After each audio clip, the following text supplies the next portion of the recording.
நம்ம குழந்தைங்களுக்கு வீட்டுல அவங்களோட தாட்ஸை சொல்றதுக்கான ஃப்ரீடம் நம்ம கொடுக்குறோமா?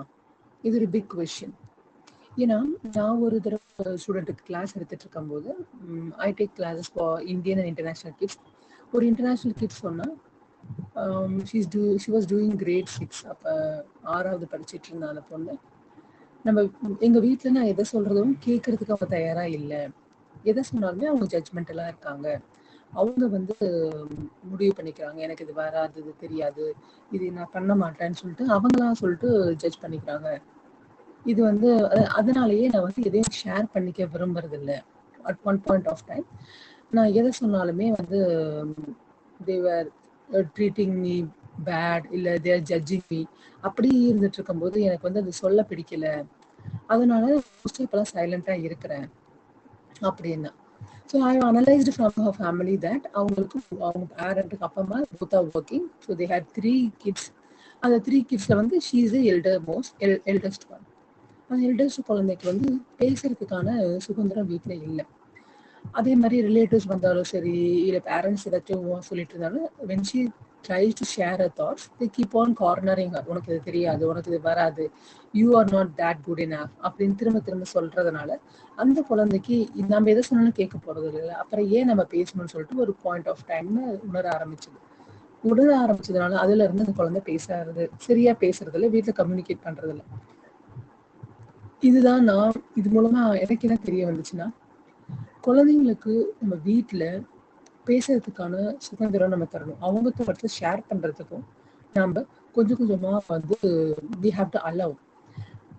பட் இந்தியன் சிஸ்டம்ல நாம வந்து அப்பா அம்மா சொல்றதை கேட்கணும், அப்பா அம்மா என்ன சொன்னாலும் செய்யணும் அப்படின்றத நம்ம எப்பயுமே ஃபாலோ பண்ணியிருக்கோம். பட் இந்த ஜென்ரேஷன் குழந்தைங்களுக்கு they want to share their thoughts also. ஏன்னா நம்ம வீட்லயே அந்த சுதந்திரம் நம்ம தராம போனா அவங்க அந்த மாதிரி ஒரு சுதந்திரத்தை வெளி சர்க்கிள்ல தே வில் எக்ஸ்பெக்ட். அண்ட் அப்படி ஒரு சர்க்கிள் ஒரு ஃப்ரெண்ட் கிடைச்சி அப்புறம் அவங்க ஒரு பேட் சர்க்கிள்ல கூட போய் மாட்டிக்க வழி இருக்கு. அவங்களோட தாட்ஸை நம்ம கிட்ட தெளிவா ஷேர் பண்றதும், அதுல என்ன ஒரு சரியா இருக்கு, என்ன அதுல தப்பா இருக்கு, நம்ம வீட்டிலேயே ஒரு அனலைஸ் பண்ணி நம்ம பேச பழகினா it is a good discussion மாதிரி. நான் சொல்றதுல என்ன நீ சரியா நினைக்கிறேன், நீ சொல்றது இதெல்லாம் கரெக்டா இருக்கு, எந்த மாதிரி பாயிண்ட்ஸ் நம்ம எடுத்துக்கலாம், எது வந்து நம்மளோட குரோத்துக்கு நல்லா இருக்கும் அப்படின்னு பேரண்ட் உட்காந்து ஒரு டிஸ்கஷன் மாதிரி பண்ணும்போது குழந்தைங்களும் வளருவாங்க. அவங்களோட தாட்ஸை நம்ம கிட்ட ஷேர் பண்றதுக்கு என்னைக்குமே ஹாப்பியா இருப்பாங்க. And they will not height anything from us. இதுதான் ரொம்ப முக்கியம். எதை சொன்னாலுமே பெருசாக எடுத்துக்கிறவங்களுக்கு நம்ம ஏன் சொல்லணும் அப்படின்ற ஒரு மென்டாலிட்டி குழந்தைங்களுக்கு வர வாய்ப்பு இருக்கு. அதனால நம்ம குழந்தைங்க நம்ம கிட்ட ஃபர்ஸ்ட் ஃப்ரெண்டா இருக்கிறதுக்கு நாம அவங்களுக்கு ஹெல்ப் பண்ணணும். So are you ready to make your kids become friend with you? So this is the first step. Listen to them more, allow them to talk a lot. அவங்க அதிகம் பேச விடுங்க. பேசும்போது நிறைய எக்ஸ்பிரஷன்ஸ் அவங்க வந்து ஷேர் பண்ணிக்குவாங்க. The more they share, the more they feel more related to you. And ஒரு கம்யூனிகேஷன் வந்து makes a good communication makes the relationship better when compared to miscommunication. நாம்பலாம் வந்து அவங்க இப்படி புரிஞ்சுக்கிறாங்க அப்படி புரிஞ்சுக்கிறாங்கன்னு எடுத்துக்கிறத விட நல்ல ஒரு கம்யூனிகேஷன் குழந்தைங்களுக்கு சின்ன வயசுலேருந்து நம்ம கொடுக்கணும். அப்போதான் நாளைக்கு வளர்ந்த பிறகு அவங்களோட தாட்ஸை அவங்களோட ஃபேமிலி கிட்டேயோ இல்லை அவங்களோட சர்க்கிள் கிட்டேயோ இல்லை ஆஃபீஸ்லேயோ தெளிவாக ஷேர் பண்ண கற்றுக்குவாங்க.